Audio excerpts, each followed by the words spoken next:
Hey everybody, Mike Miller with the Herald Times, columnist Jeremy Price. Welcome back to Assembly Hall. Been here twice already this week. I don't think you ever left, Mike. Shirt looks awful familiar there. I did laundry today. I forgot I had worn this shirt earlier in the week. I'm sorry. I did wear this shirt Monday night. If you go back and watch Monday Night Scoop Talk, you'll see it there too. It's a nice shirt. My girlfriend bought it for me. I like it. It's one of my favorites. Excuse me. Admit it. You've been sleeping on the couch in Tom Green's office. I'm not going to go there. Or Kevin Wilson's I'm office. not going to go there either. Not if I'm welcome there. I'll stop guessing. We're finally getting to some big boy basketball. We got Creighton in here tonight for the inaugural Gavitt games. And Indiana won pretty handily. Thought this would be really, when you look at the next 13 days, 2 weeks, whatever, 5 games, including this one, this really sets up to be a pretty solid non-conference test. Really unlike we've seen, I guess, in Tom Crean's tenure. I mean, this has to be... Yeah, this overall stretch, I think. Especially when you match it with the last 4 years or whatever it would be. Yeah. Pretty solid stretch, beginning with Creighton, a Big East team. But Indiana ran away. Really strong start. Really, really strong start. Really paced them to a 86-65 win. Which, first of all, you can say what you want about Creighton this year, and yeah, they didn't look very good tonight. But I still thought, just kind of judging what this team might have been coming into this game, I still think holding them to 65 points is pretty impressive. Also, kind of considering where Indiana was coming off of in that Austin Peay game. Yeah. I think definitely signs of progress. But it doesn't really surprise me because I just thought the focus wasn't quite there against Austin Peay, and understandably so, I guess, coming off the opener and with this game looming on the horizon. But I thought the focus and effort was there. There's certainly still some things to be concerned about with the defense, mainly because Maurice Watson seemed to dash into the lane at will. 42 points in the paint for Creighton. Yeah. That was, and that's coming off the 40 that Austin Peay scored in the paint the other night. So that part of things hasn't changed, but still, I think the overall defensive effort, attention to detail, is still much improved. And again, Creighton hasn't exactly played high-class competition in those first couple of games either, but this is a team that scores points and scores a lot of points. And tonight, instead of scoring points or looking like a well-oiled machine offensively, they made a lot of bad decisions, a lot of rush shots, a lot of possessions, I think. And some of that's their youth and inexperience coming into Assembly Hall. And then I think some of the credit has to go to Indiana for pressuring them both with Indiana's offense and their defense. Creighton's got a 5-star guy that they're redshirting this year. I forget his name.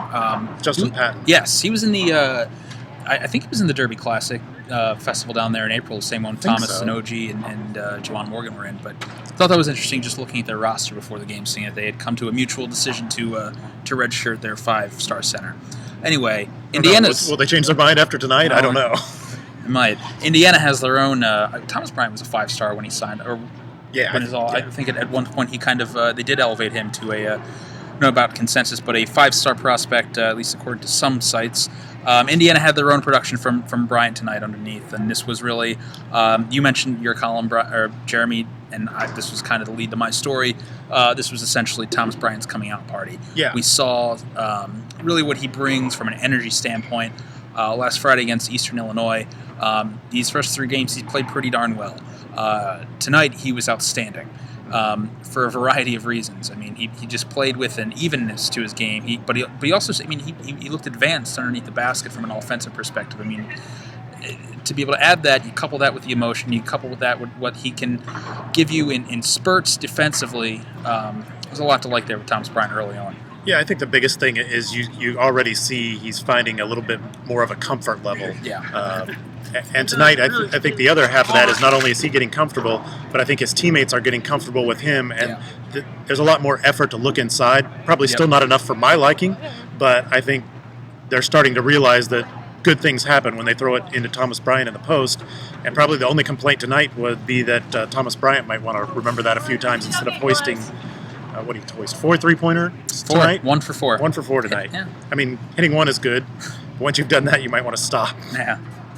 God, I forgot. I totally had something to talk about. But yeah, you kind of mentioned the development of IU's high-low game. This is something that Indiana was never frankly, able to ever implement last season just because of personnel.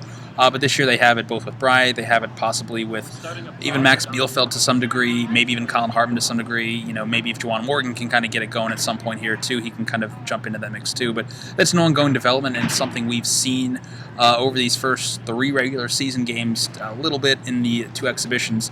But it's definitely something that they're attempting to make a more natural part of their offense, and something that really we haven't seen. I guess you covered the team 2 years ago with Vonleh, and before that with Zeller. I mean, how much was it sort of a part of this offense even then? Yeah, I mean, it's probably more comparable to what IU was doing with Zeller than what they did with Vonleh. Vonleh was sort of, I don't know, that was a weird situation. He could be so effective on the block at times, but also was willing and able to step out and hit threes. But that team, for whatever reason, just never seemed in sync in any way, shape, or form, really, for the most part that year.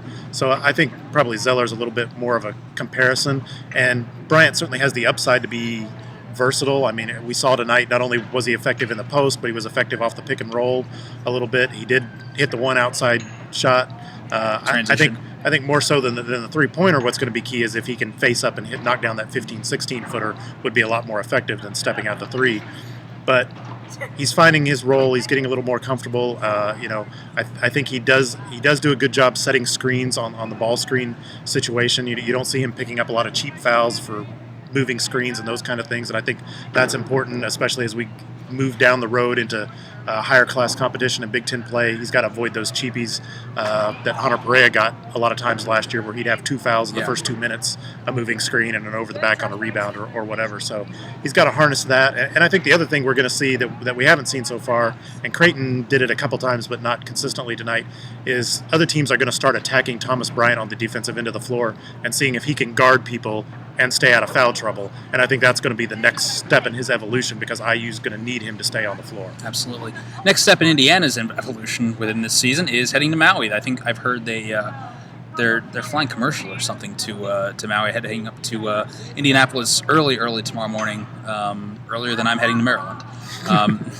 They're heading to Maui. That gets started Monday afternoon. I think it's 5 Eastern against Wake Forest, and I think if they win that game, which they probably should, Wake Forest lost to Richmond last night.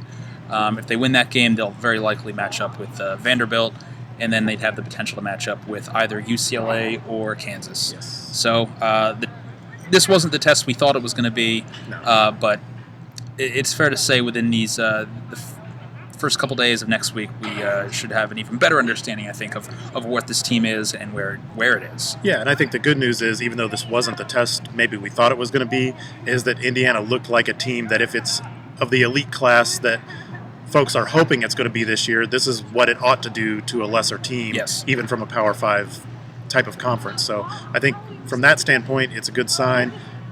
Very curious to see how things go next week. I think there's a lot of things to be learned regardless of wins and losses in Maui. The competition's going to be at another level there, and then come back one breather and then Duke. So I think over the next few weeks we'll learn a lot more about this Indiana team for sure. Yeah, a lot to be excited about right now. We'll see how that carries into next week.